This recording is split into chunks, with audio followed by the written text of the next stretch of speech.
So I want to welcome everyone to the Creatives Roundtable, Profit First for Small Businesses, featuring Ian Price Murphy.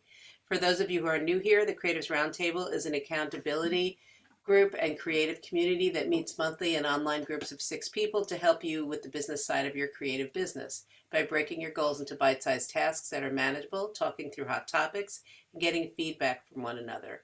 Registration will open in November for the January to June term. Our Slack community is always open for people to join. This is where conversations take place, job sharing, etc. Once a month, we have these CR60 events with special speakers. These are free to our accountability group members and 50% off for our Slack members. Upcoming events are November 11th, How to Implement Change to Survive and Succeed. I think we've all had to change during the past 2 years. December 3rd, Anatomy of a Winning Proposal with Elise Bennin. January 20th, Ways of Getting Ideas Rolling for Creative Projects with Jim Krause. And February 15th, How to Win the Creative Entrepreneur Game featuring Michael Janda. You will be getting emails to attend because of your attendance today. You can, of course, opt out of our emails. If you can keep your videos on to support our presenter, that would be great. And a little bit about Ian. Ian graduated with a liberal arts degree, and it wasn't until her 20s that she started becoming educated about money, and only after a personal bankruptcy. So if you're overwhelmed or even embarrassed where you're at, fear not. Ian wants your, sorry, I had to let somebody in the room. Ian wants your business to be successful and knows that as a business owner, your time is better spent on creating marketing, and delivering services than on bookkeeping. So sit back and learn how Profit First can help you and your business. And I'll let you take it away, Ian. Thanks. So again, just a quick check. When we had originally discussed this module, we had talked about this playing for profits game that I do, but it requires people to have 50 thingies, paper clips, deck of cards, anything. Does anyone have that? Was that part of what went out about this? Yes. No. That was information that y'all got. No. No. So then, Nancy, let me ask you, should I shift gears rather than trying to play a game that nobody's prepared for and just present Yes. something? Yes. All right. If it wasn't in the description, I forgot to send that out. Yeah, I think it was in the description. Who knows? Well, Point is, either way, we don't have it. So, either yeah. way, Right. the reality is that's not what's in front of us today. And since we've all become so excellent at pivoting, we're just going to do a slightly different presentation. So it's the same information. Let me just move my microphone for a moment so that I can get back to my full keyboard. Same information, just presented a little bit differently. The presentation that I sometimes do is a little bit more of an interactive game so that you can see this in action. So if that interests you, just shoot me an email and we'll let you know when the next time one of those comes up. Otherwise, we're going to do a different presentation called Path to Permanent Profits. And let me just get that screen ready for you.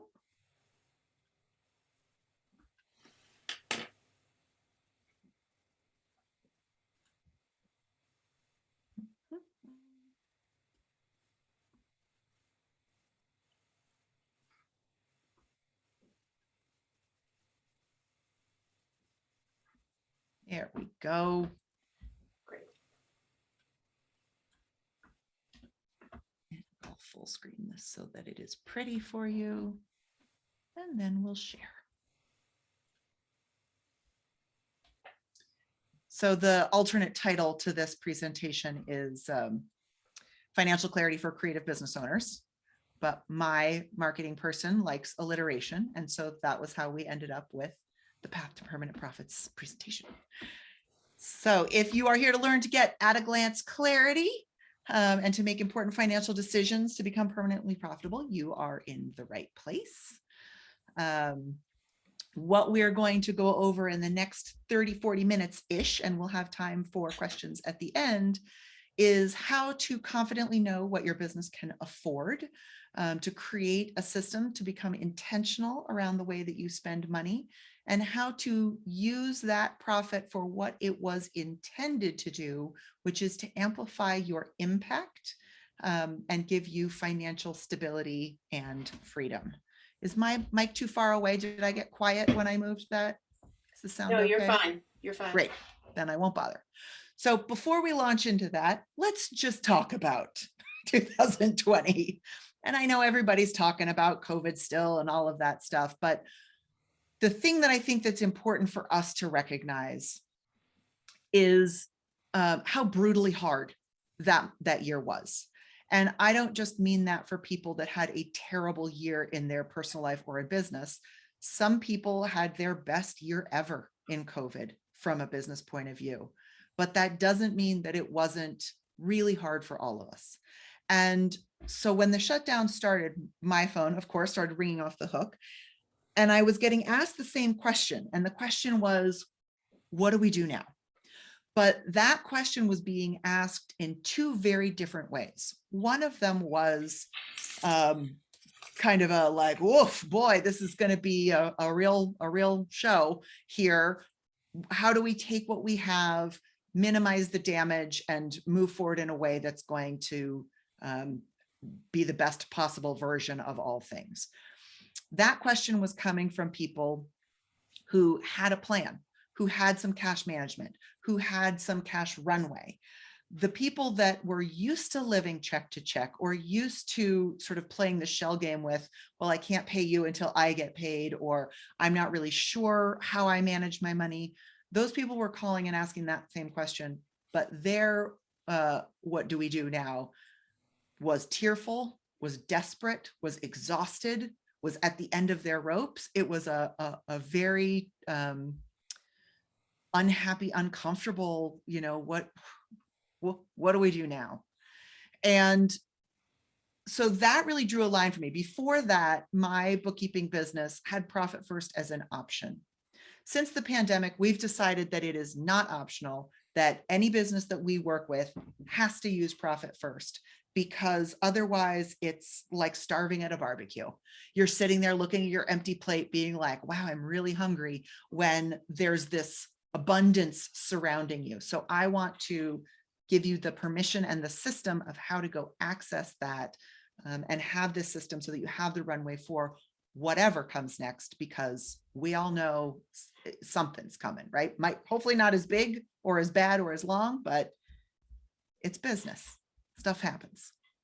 So we're going to cover a little bit about why having financial clarity is crucial, which we kind of just did, but I'll touch on it a little bit more. What bookkeeping is and what it isn't, what you need to know about cash flow, how to assess your current financial health, and then how to make a plan to, again, protect that profit. And everything that I'm going to be talking about today is based on a book called Profit First by a guy named Mike Michalowicz. There's a newer version out by a woman named Suzanne Mariga, which is Profit First for Minority Business Enterprises. I like it better. It's the same system, but has just a different perspective and a little bit more mindset work in it. So if you've already read Profit First, you might want to check out Suzanne's book as well. And if you haven't read it yet, I strongly recommend getting it from your library or from Audible. So what does it mean to have financial clarity? For me, I state that simply as knowing the purpose or the job of every dollar that I earn, so that I am spending with pre-planned intention. And that way, if I don't have the cash that I need, I know that immediately.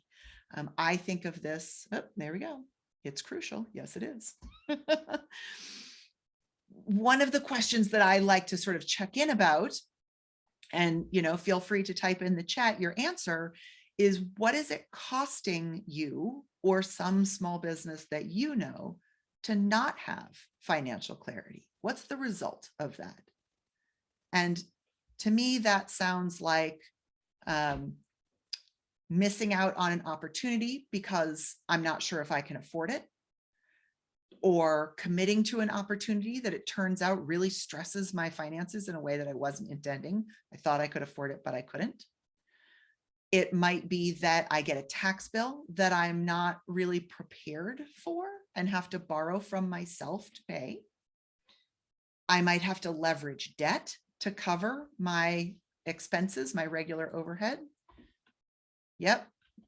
Not being confident in knowing where to spend money is a huge one.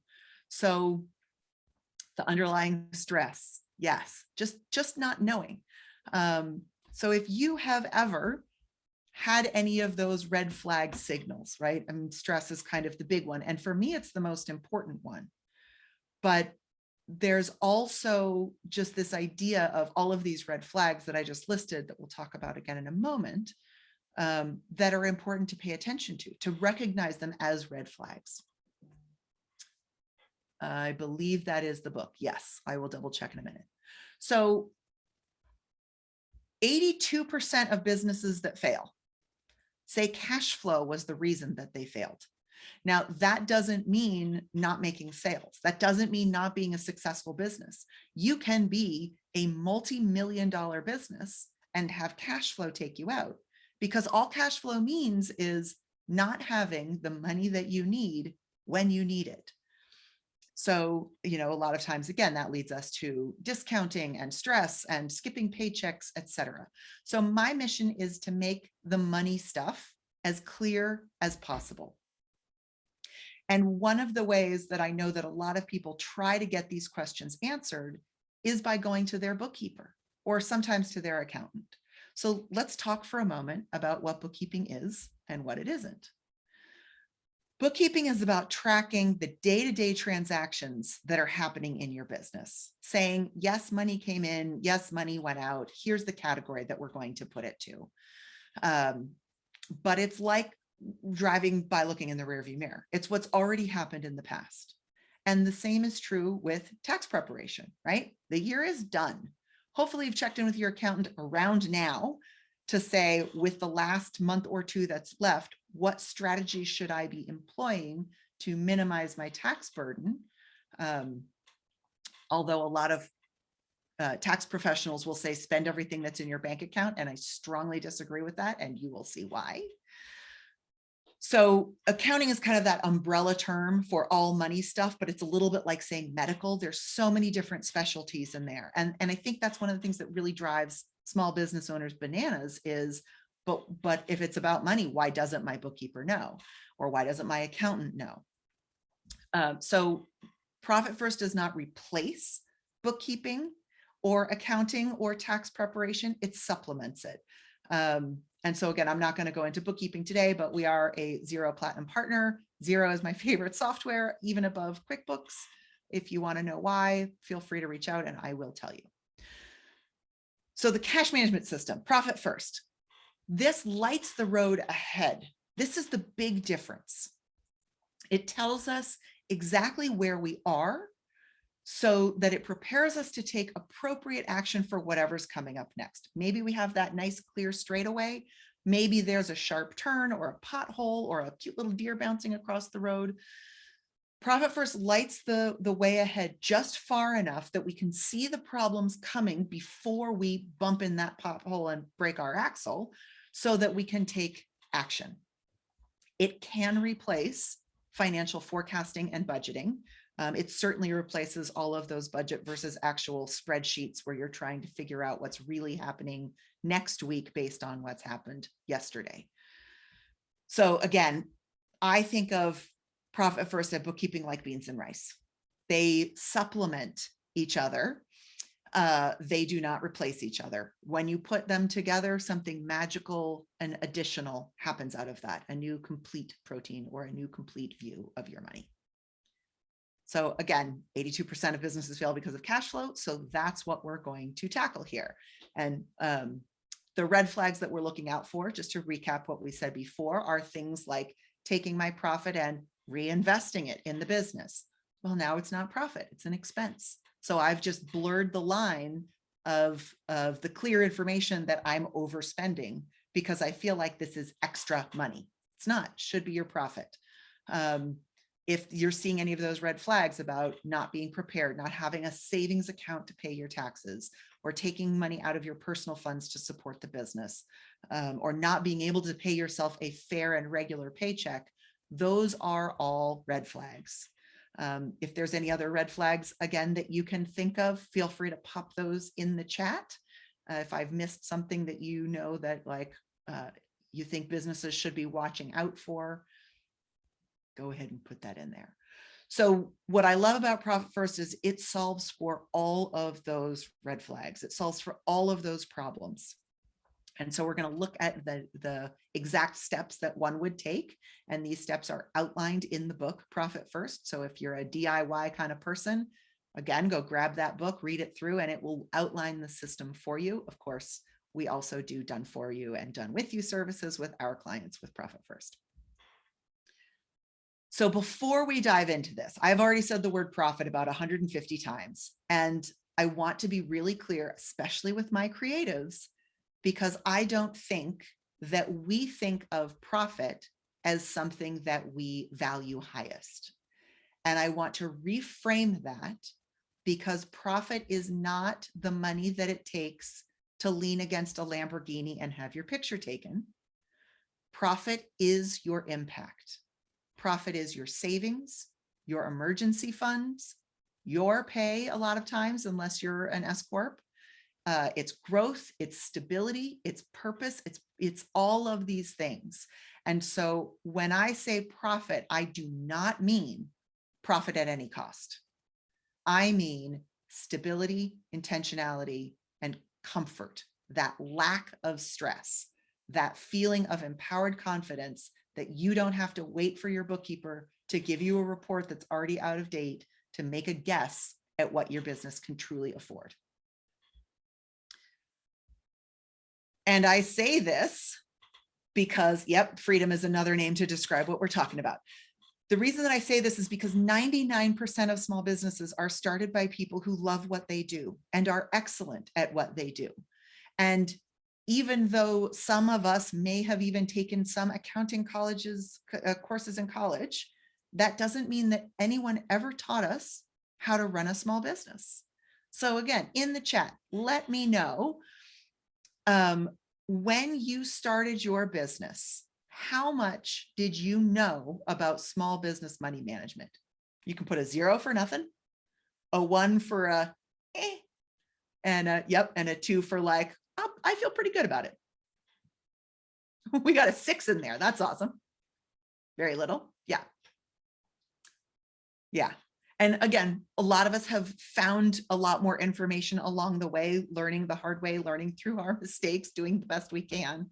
But again, I hope to shortcut some of that trial and error so that we can really make the most out of what we've got and keep the most out of what we earn. So I am going to tell you the story of Shelly. I call her Shelly stock photo because obviously that's a stock photo. But she is a stand-in for one of our real world clients. And Shelly was a web designer, and she started her own web design business because she really loved the work.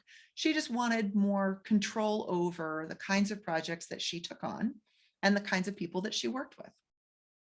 She was highly skilled in her industry. She actually had taken some accounting classes in college. But because she was kind of, doing it on her own, she did not love the bookkeeping stuff. That's fine with me. I get it that I'm the only one that does.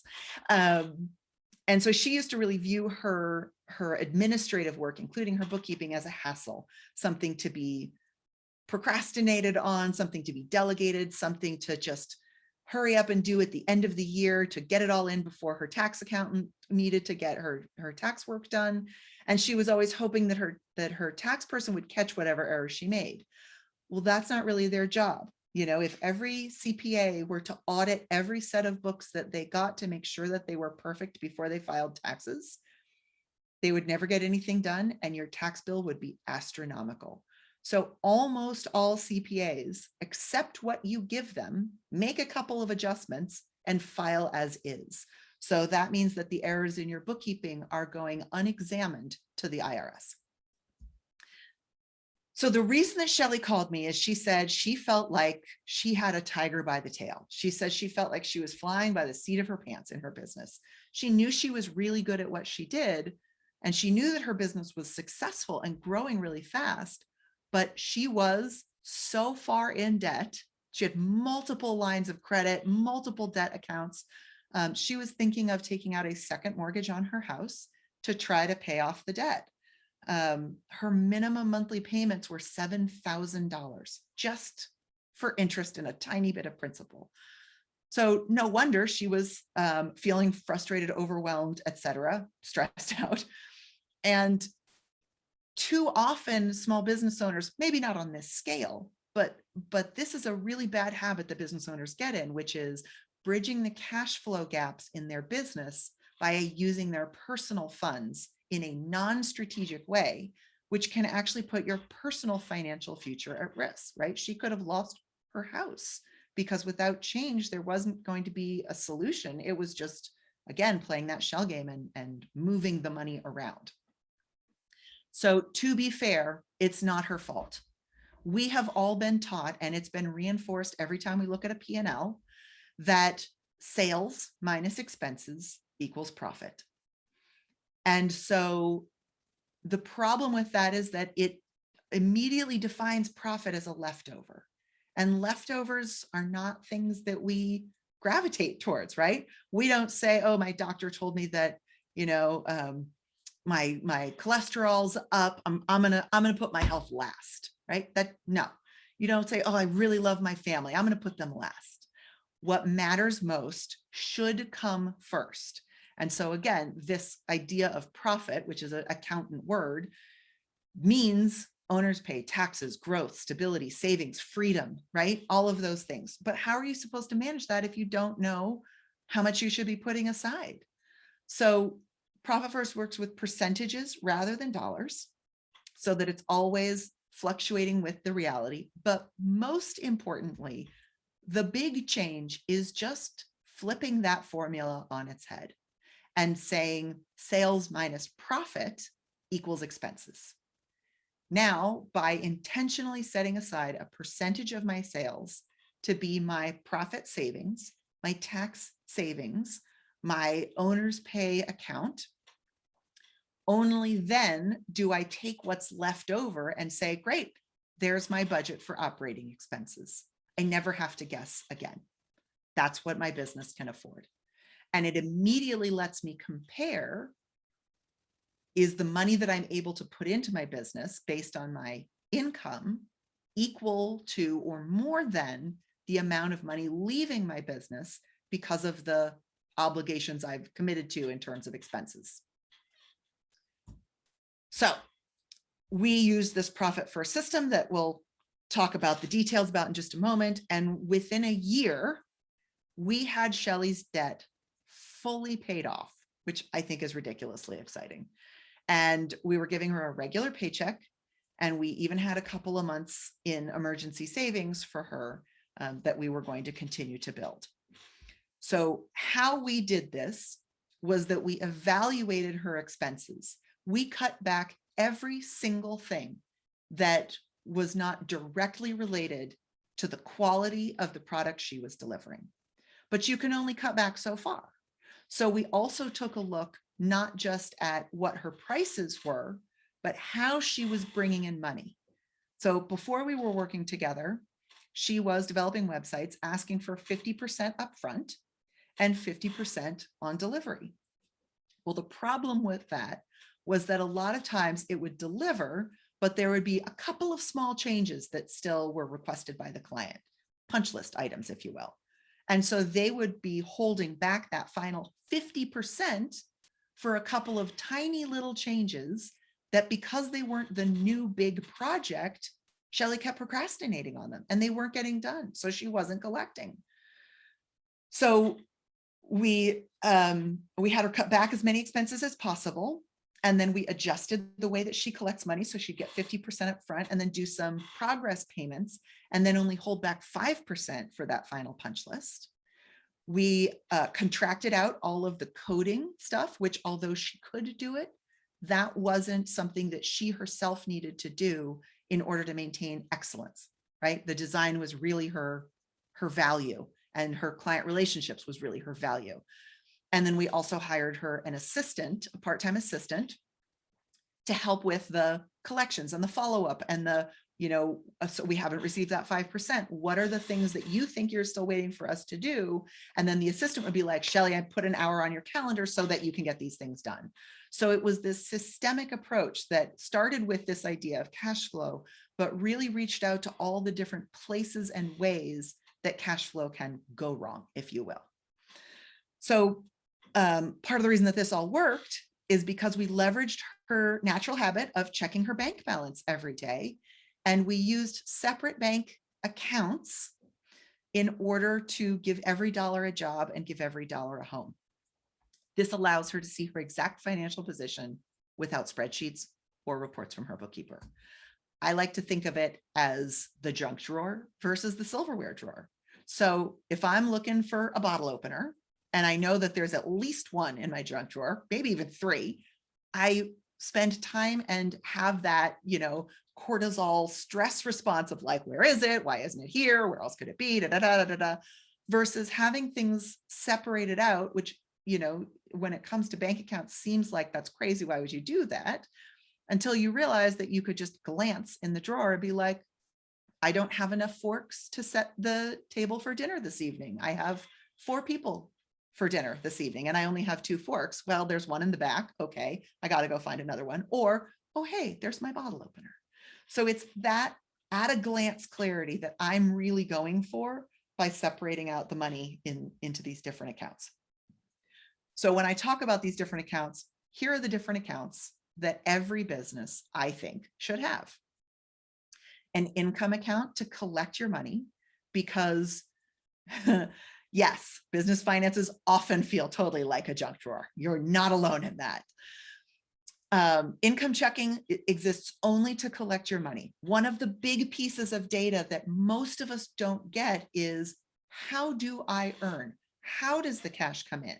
Does it all come in the first week of the month or second week of the month? Does it come in equally throughout the month? Are there some months where I get nothing and other months where I get a giant retainer?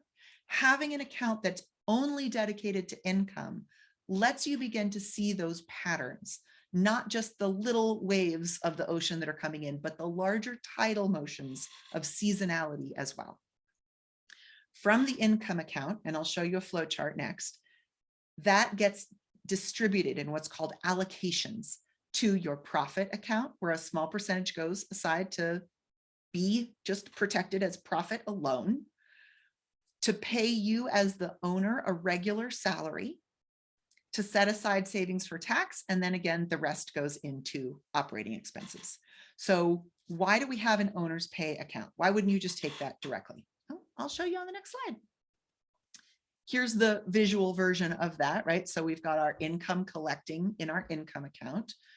We have 2 sort of side tracks here. Again, if you get large retainers, you might want to set those aside and only release them back a little bit at a time. So again, if you have $5,000 that's supposed to last 5 months, you might want to only give yourself 1,000 of that a month, or however you plan on spending it. If you have materials and subcontractors, which we'll talk about again in just a moment, that would be like Shelly's coding people. We want to make sure that those direct costs are set aside before we do the allocations. Otherwise, we might not be saving enough. And then out of the income, again, we say profit, tax, owner's pay, operating, and special accounts if needed. So if you are a single partner LLC or a sole proprietor, you would take the money from owner's pay to your personal checking account. But you would take a regular, stable amount so that, I'm actually just going to go back a slide, so that it's like a cup of water or a cup of tea, where I can see what is the level of the water and how much can I drink from this cup without emptying it completely. So the owner's pay, what here is labeled as a pass-through account. I don't know if that's too small for you to read. The idea is on a fat month, we put a whole bunch of money in there, and that will carry us through the lean months so that we can take a steady, regular paycheck, which really helps stabilize our personal lives. So it helps to know how much you need for your personal life, and to kind of work backwards from there. You can get yourself a sales target, and then those become the 2 numbers that you pay attention to. Have I made my sales target for the month? and what is my bank balance to let you know if you're okay. Everything else you can leave to the bookkeepers and accountants. So this again is sort of the traditional profit first saving where they have a pass through for both profit and tax. The way that Mike Michalowicz describes it is if you have a hard time keeping your hand out of the cookie jar, you just put it at a separate bank altogether so that you won't see it. Great question. If you're an S Corp, your owner's pay, that's this second line. It would go to reimburse the company for your salary because payroll is likely coming out of operating expenses. And so you'd still be able to see, am I earning enough to pay myself a sustainable salary? And then you would just put that back into operating expenses. This is the only account that anything gets spent out of. Things get transferred over there to cover. So even if I'm paying my income tax, I will usually pay it out of operating and then just transfer it over. And that just keeps the bookkeeping a little bit cleaner. But again, that's one of those, it's a guideline, not a rule. And we want to make sure that we've customized the fit for you specifically. So how do we know what percent to put in there? And how do we figure all of that out? So again, these are the percentages that I'm going to use in the example of a company that makes $100,000. And so these percentages, which have to equal 100%, are based on two factors. Where am I now? What are my current spending habits? And what are my ideals? What's the ideal percentage for a company of my size? And there's a spreadsheet in the book, which you can also get online, that tells you for different size businesses what it is. So again, we've got this real revenue line of 100%. I just want to talk for a moment about what is real revenue. So there's your total income, and then there's your real revenue. The difference is the materials or subcontractors that you pay in order to make or do what you make or do. So if it's a significant amount, if it's just a little bit, 5-10%, no big deal. But if you have 20-25% of your income being paid out directly to project costs or cost of goods sold or direct costs, or however you think of them, then we want to make sure that we set that money aside first. The reason, as it says right down here, right? If you're a $675,000 company that has $275,000 in direct expenses, then actually you're just a $400,000 company managing $275,000 worth of expenses and people. Yes, separate account. So that's, let me go back. Well, I'll just go forward because it's on the next thing. Here again is the flow chart. So the process is the money comes in. We would immediately set aside into a separate bank account, right? Every dollar has a home, every dollar has a job. The home is where all of those jobs live together. So I would put materials and subcontractors into a separate bank account. If I, again, had large retainers, I would put that into a separate retainer account. The profit first language is DRIP account, but I think of it as a retainer account. And then what's left over is my real revenue. And that's what I apply my percentages to for profit, tax, owner's pay, and operating expenses. And again, these are just the example percentage accounts. So the reason that I love that is because, again, your income can fluctuate. Your income can vary. And profit first, because it's percentage based, will always ride right along with that. So this is the chart that we talk about. And so you'd say, okay, well, what is my real revenue? And then you'd find which column you fit into, and this will give you your target percentages. And the reason that I say that so dramatically is a target might be, I want to run a marathon. Well, if I'm not currently a runner and able to run multiple miles at a time, a marathon might not be a good idea for me and might actually injure me. So I want to know, where am I now? And those are my current allocation percentages. And that's where I want to start and then figure out a plan to get to those targets. So again, real revenue is always 100%. I'm going to look at an example here of a company that is $100,000, so fits neatly into that column A. And so if I had a company that made $100,000 in real revenue and I were using Profit First, then at the end of the year, I would have had $5,000 saved up for profit, protected profit. I would have been able to pay myself $50,000.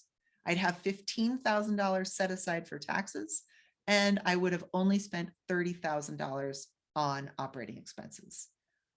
So if you go through this exercise and apply those target percentages to your business and go, that's not me.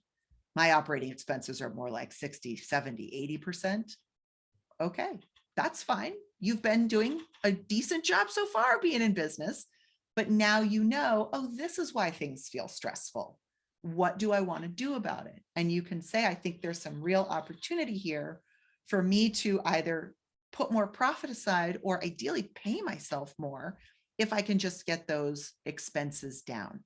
Or maybe there are some companies where the percentages are all there, right? A lot of single partner creative firms that I work with, they actually have the right percentages. They're very careful about their overhead, but they still have this feeling of agita and stress because the tax the owners pay and the profit are all kind of lumped into their personal account. And so just by getting intentional and saying, well, let's separate it out where so we can see it, they go, oh, thank you. Now I know what to do next. So I do want to just remind us all at this point, because I know this was a lot of numbers, that this was recorded. So if your eyes just rolled back into your head and you glazed over and you realized you haven't heard anything in the last 5 minutes, that's okay. Ask Nancy for the replay and you can watch it again and again. So we're going to check back in with Shelley. Again, when we started, her operating expenses were closer to like 70%, and a lot of that was just servicing the debt. So we were trying to move her down towards 30%, and it took us a little while to get that done. So we cut those expenses down to closer to like 35%. We did a huge check up front, but then we kept looking at that over and over. Were there subscriptions she wasn't using? Again, had she signed up for an online course that maybe we shouldn't do that until we finish the one we've got already? We created an owner's pay account so that she could begin to see what she could afford. And equally importantly, she began to set aside money into that profit account, which quarterly we took half of and used that as an additional payment on her debt to really crush that debt as fast as possible. And now her profit percent is up around 10% as opposed to negative. So if you're wondering if this will work for you, the answer is yes. This works for people who are pre-revenue, who make $5 million, $10 million. It's really just about clarity and intentionality. So I'm happy to help however I can. I'm happy to work through that little instant assessment with you. Again, the book is a great free resource, but this is what we do with clients. The clients that are best with me are ones who have sales and marketing dialed in. So you're earning a fair amount so that you've got enough money to pay for something to get the rest of it figured out. But again, we've got all sorts of options. The biggest reason that I can tell you that this will work for you is because it worked for me. And as you may have heard in my intro, I was not born a bookkeeper. I have a liberal arts background. I had a personal bankruptcy because I was financially illiterate. And it was that bankruptcy was the slap in the face from the universe that I needed to go start learning about money stuff. And this is what I've come up with. And Profit First, I've been doing bookkeeping since the mid 90s. Profit First, which has been out since around 2015, is not only the easiest system I've ever found, it's the best system I've ever found because it doesn't ask you to learn accounting. It doesn't ask you to become your own bookkeeper or to learn how to use pivot tables in Excel. It just lets you look at, what do I need to earn in order to take home what I want to take home? And am I hitting that target? And what's my bank balance?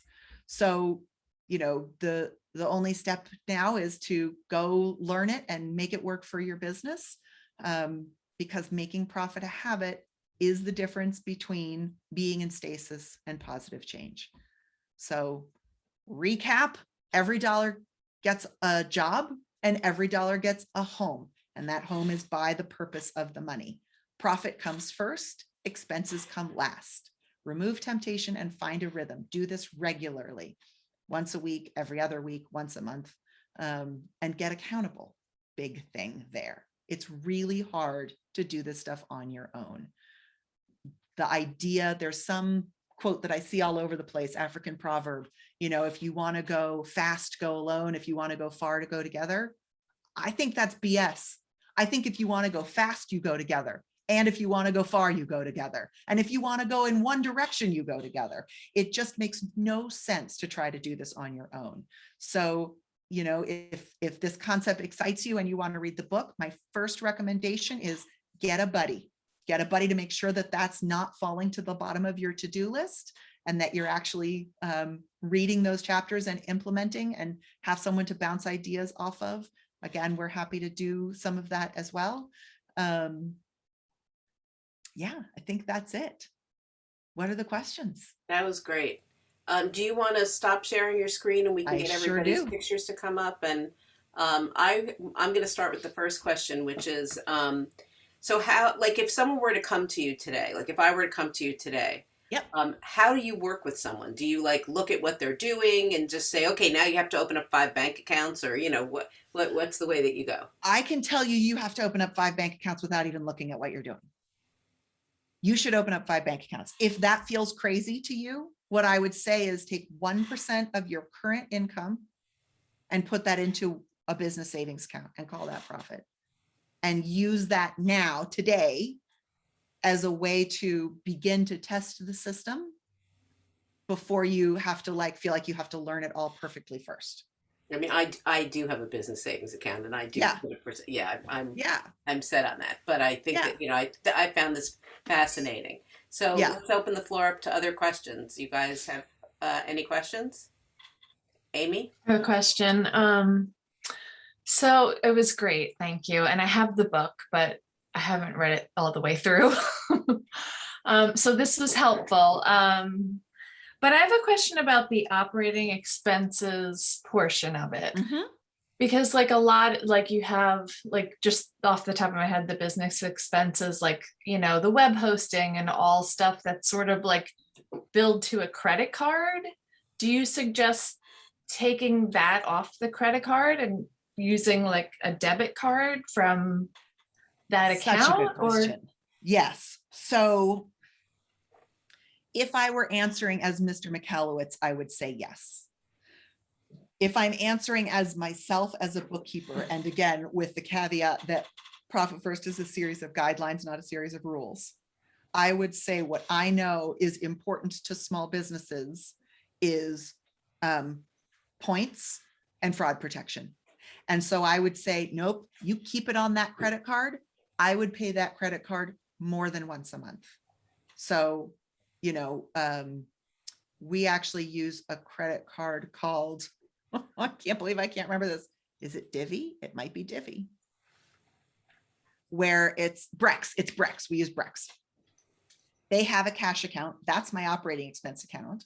And the reason that I love Brex is because it has, it allows you to enter multiple cards, both virtual and physical. So I can set up one card for my recurring software subscriptions. And that way, if a card gets compromised, I don't lose all of my cards.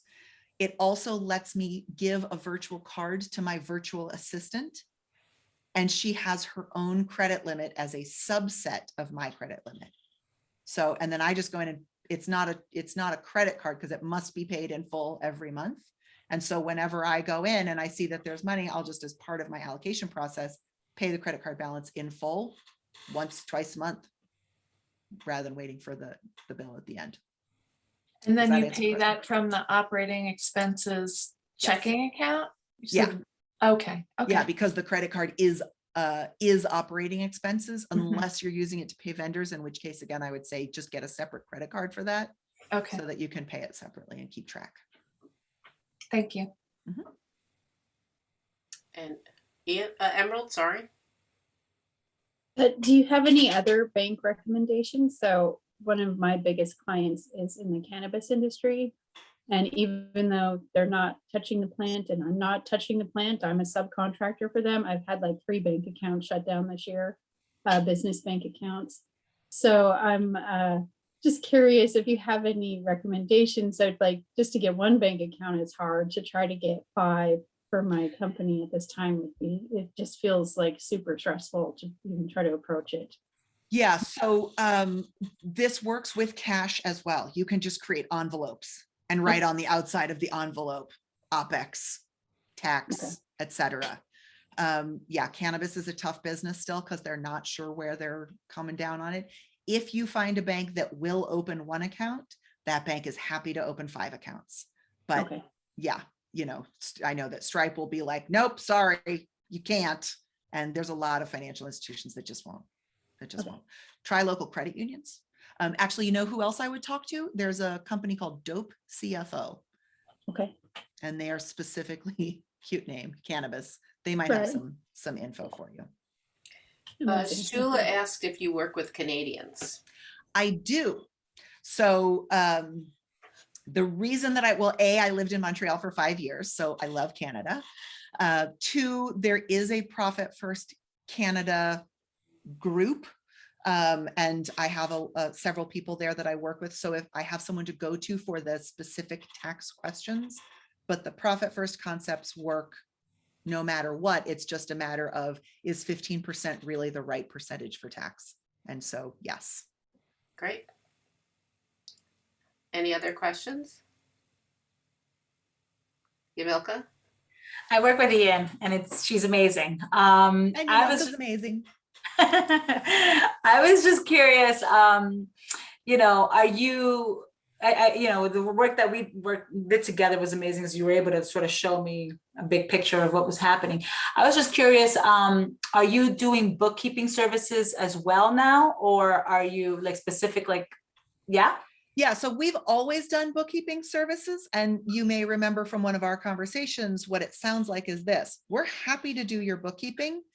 I think it's most cost effective for any small business owner to have a virtual assistant do the data entry piece of the bookkeeping, because we're really experts. And so our value at Moxie is to be the second set of eyes, because we know that even when you've delegated the bookkeeping out to a virtual assistant or a local bookkeeper who should be like 35, 40 an hour, which is like less than half of what we charge, that you as the business owner still don't have time, energy, or maybe even expertise to say, are they doing a good job or not?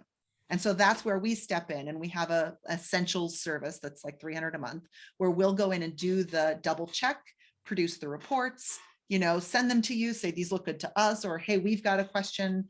And then if you have a question, you can reach out to us as well. We just no longer provide bookkeeping only. We only provide bookkeeping to people who are doing Profit First. You don't have to do it with us, but in order to use our services, you have to be committed to this system. No, I love Profit First. I wasn't sure. It was because of you that I let go of my other bookkeeper. So thank you. And what do you charge to set up the Profit First? It depends a little bit. Yeah. Yeah. So the most common offer that we present is $49.97 for a 12-month engagement. And that is a 3-month intensive of getting you set up with the bank. What bank are you going to use? What are your percentages now? What are the target percentages? Do you like those target percentages? How do we bring you from where you are over to there sustainably so that you don't try to run a marathon and injure yourself? And then once we've got that set up, what's the rhythm that we're going to do? We do all of those allocations together in the first 3 months. We meet like every other week in the first 3 months. The final first quarter meeting is a profit allocation. And we also have a profit party that's open to everyone, where you can come and say, my profit percentage is now at this, or this is what I'm spending my profit on this month. This is the goal that I'm reaching. Here's what I'm going to do next quarter. So we have that both as our private meeting and as a party. And then we meet again quarterly to make sure that you're on track and to make sure that we know that we're readjusting your current allocation percentages as you shift those things. So as Shelley was able to cut back some expenses and add others, Every quarter, we'd be like, okay, let's take a look at what your spending habits are this quarter. Are we trending in the right direction? And what's the step we're going to do next? Okay. That was very long-winded. Yeah, but it was Sorry. very thorough, very thorough. Emerald? Just another question about the operating expenses. So if you have $10,000 set aside in operating expenses for each month, should you be spending $10,000 every month, or to like hit the 35% for your taxes, No. or like, no? So It is, okay.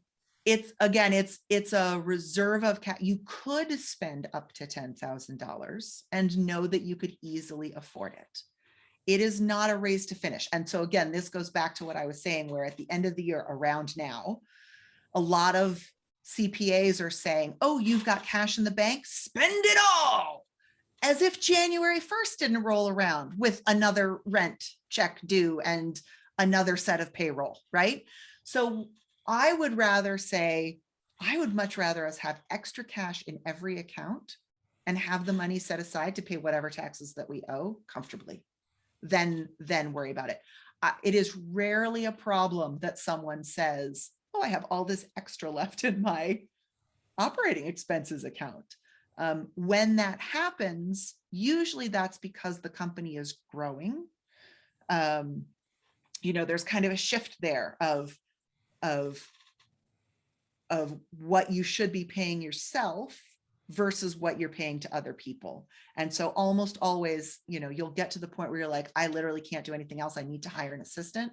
Well, boop, there goes your OpEx way up, right? But it means that your pay can come down a little bit because you're doing less. And hopefully you've now increased your income to still support whatever you need to support. Does that make sense? Yep, that makes sense. Okay. Janine? And then Yale. Just a clarity going back to what you said earlier. I'm actually like Amy. I started reading the book and I ended up putting it aside and never finished it. So I got to go back and read it. Accountability buddies. Just saying. What I started doing, and you can tell me if I was on the right path, is I created a spreadsheet with the buckets. And then I started, whatever my income is, it got a percentage and put in the bucket. But my clarity question is, you're saying that each of those accounts should have a separate bank account or credit card attached to that? And Bank banks are willing account. to do that? Yes. Banks love opening new accounts. That's what they do. Yeah. You can walk into your bank and say, I think I have 8 accounts, right? I know people that have 24. The banks don't care. They may look at you a little funny. And if you say, I'm doing profit first and they don't know what that is, get them a copy of the book. So each of those buckets either have their own credit card or account attached to them, is what you're saying. Not credit card, bank account. Oh, okay. You should try to avoid using credit cards as much as possible, unless, again, in the case that Amy was talking about it, we're doing it strategically to, fraud protection or points, and that would only be for operating expenses. There should never be a credit card attached to your tax account, because that's not your money. That's the government's money. Should never be a credit card attached to your profit account, right? Or your owner's pay. That's turning all of that stuff into expenses. Okay, got it. Thanks. Really? Yeah. Thank you. So just similar to what Janine just said, actually, if you had your bookkeeper put 5 columns that represented all of these, just as a start, is that something that we could do before opening these bank accounts? Can you do it? Absolutely. It's your business. You can do whatever you want. What I will tell you is, as a bookkeeper, I doubled my take-home pay by implementing Profit First, because I could no longer hide the fact that I am addicted to education. I will buy any course. I will go to any conference because I love learning. I have stacks of, you can see those books. There's stacks here and here as well. I have so many books. And so what was happening is I would say, oh, look, I have extra money in my account and I've already paid myself my ridiculously low salary that I can live on. So I'm going to go spend my money and lower my taxes. And once it became very clear to me, if you do this, it's coming out of your pocket, I was like, oh, I don't want to do that anymore. So My first reaction to reading Profit First as a bookkeeper was, this system is dumb. Why don't you just look at your reports? And the answer is, unless you're a bookkeeper or kind of a number nerd, which I definitely am, most people don't like looking at those reports. And so if you're talking about having your bookkeeper do those columns, now you're waiting on your bookkeeper again. So if she's not working with you every day, you're not getting the up-to-date information. You're leaving your empowerment in somebody else's hands, and it's still in your books, which is the rear view mirror instead of the road ahead. So try it. There's no reason not to try it.